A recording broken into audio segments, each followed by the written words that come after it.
Hello प्यारे विद्यार्थी, आप सभी का अपनी पाठशाला में स्वागत है।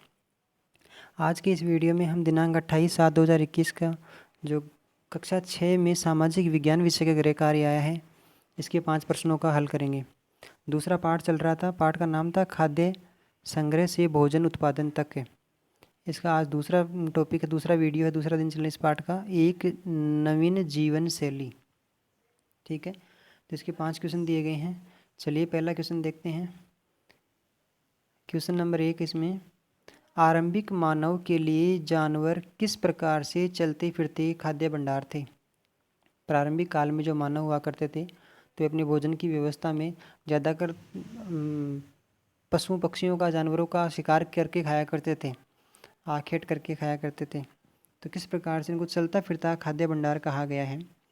इसका आंसर है, आरंभिक मानव को जानवरों से क्या मिलता था, दूध मिलता था और मांस आदि मिलते थे, उनको मार के खा लिया करते थे, भून करके या कच्चा जो भी है आदि मिलता था। इसलिए मानव ने पशुपालन करना भी धीरे धीरे शुरू किया। आसपास में रहने वाले पशुओं को पहचानना शुरू किया, कौन सा शाकाहारी और कौन सा उनके लिए है, जिनका वह कभी भी अपनी आवश्यकता के अनुसार उपयोग किया करते थे। दूध तो कभी भी मिल जाता था उनको, और जब कभी अति आवश्यकता होती थी तो उनको मार करके भी खा लिया करते थे। तो इसलिए अपने साथ भी रखते थे, तो ये चलता फिरता उनके लिए खाद्य भंडार सा ही बन गया था। इसी प्रकार से जानवरों को चलता फिरता खाद्य भंडार कहा गया। क्वेश्चन नंबर 2 है इसमें, आरंभिक कृषि एवं पशुपालन के साक्ष्य उपमहाद्वीप में कहाँ कहाँ से मिले हैं। शुरुआती दौर पर जो कृषि और पशुपालन के जो साक्ष्य हैं, अवशेष हैं, सबूत हैं, वो कहाँ से मिले हैं। तो इसका उत्तर है, आरंभिक कृषि एवं पशुपालन के साक्ष्य उपमहाद्वीप के पश्चिम उत्तर क्षेत्र में, भारतीय उपमहाद्वीप जो नाम का बड़ा क्षेत्र था, विस्तृत भूभाग था, उसके पश्चिम और उत्तर वाले भूभाग में, आधुनिक कश्मीर में, वर्तमान में जो कश्मीर के आसपास का क्षेत्र है वहाँ से, और पूर्वी तथा दक्षिणी भारत में खोजे गए हैं। पूर्वी तथा दक्षिणी भारत में खोजे गए हैं। साक्ष्यों के रूप में क्या मिले उनको, पौधों के अवशेष मिले हैं, पशुओं की हड्डियाँ आदि मिली हैं, अनाज के जले हुए भुने हुए दाने आदि के अवशेष मिले हैं उन्हें। तो इस प्रकार से उनको ये साक्ष्य मिले हैं। तो आप इसको नोट कर लीजिए सही तरीके से और याद भी कर लीजिए।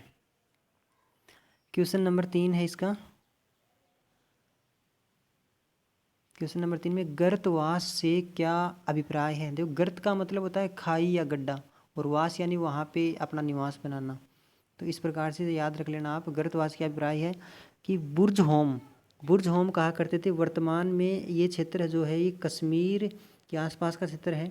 तो बुर्ज होम के लोग, वर्तमान कश्मीर कहते हैं इसको, बुर्ज होम के लोग उस टाइम में बुर्ज होम कहा करते थे। बुर्ज होम के लोग गड्ढे के नीचे, मतलब थोड़ा गहराई करके गड्ढे के नीचे घर बनाते थे, जो गर्तवास कहलाते थे। इनमें से उतरने के लिए सीढ़ियाँ होती थी। ये वर्तमान कश्मीर के क्षेत्र में मिलते हैं। इसमें लिखा है कि कहाँ से मिले हैं, तो वर्तमान कश्मीर के क्षेत्र में मिले हैं। ठीक है, क्या है, गड्ढे के नीचे घर बनाया करते थे, जिन्हें गर्तवास कहा जाता था।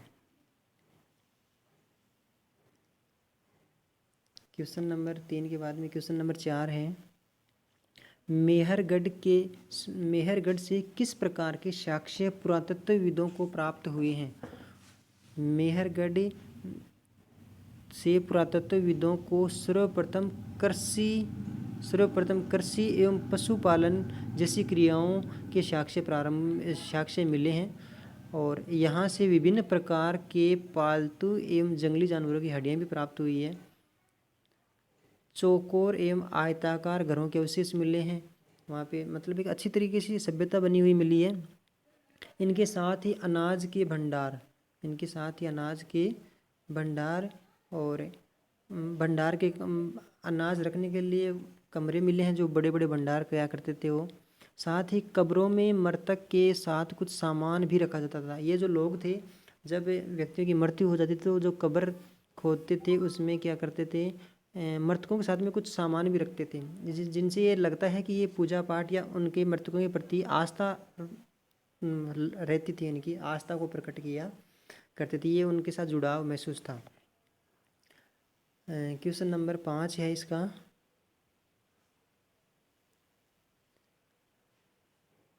बुर्जहोम से मिले, बुर्जहोम जो कश्मीर वाला क्षेत्र था वहाँ से, बुर्जहोम से मिले पुरातात्विक साक्ष्यों का संक्षेप में वर्णन कीजिए, संक्षेप में लिखिए। तो इसका आंसर है, बुर्जहोम से क्या मिले हैं पुरातत्वविदों को, झोंपड़ियों के अवशेष मिले हैं, वहाँ से झोंपड़ी आदि के अवशेष मिले हैं। और झोंपड़ियों में क्या अवशेष मिले हैं, झोंपड़ियों के अंदर तथा बाहर दोनों स्थानों पर आग जलाने के साक्ष्य मिले हैं। भाई लोग झोंपड़ी के अंदर भी आग जलाया करते थे, बाहर भी आग जलाया करते थे। तो ऐसा लग रहा है, संभवतः ऐसे लोग, ऐसा अनुमान लगाया जाता है कि लोग मौसम के अनुसार घर के बाहर या अंदर खाना पकाते होंगे। उस टाइम में आरंभिक काल का जो मानव था, तो अगर अत्यधिक सर्दी थी तो झोंपड़ी के अंदर खाना पकाता होगा, और गर्मी थी तो झोंपड़ी के बाहर खाना पकाता होगा। इस प्रकार से ये 5 क्वेश्चन थे, आप इन्हें देखिए, सुनिए और आराम से लिखिए। और ये क्वेश्चन नंबर 4 मैं इधर दोबारा कर देता हूँ आपको देखने में। ये लीजिए, इसको मैं मिटा देता हूँ ताकि आपको लिखने में समस्या नहीं हो। ये लीजिए आप, इस प्रकार से आप जुड़े रहिए अपने साथ। धन्यवाद आपका बहुत बहुत, और अगले वाले वीडियो में फिर मिलेंगे। इसी प्रकार से करते रहिए अपनी तैयारी। थैंक्स।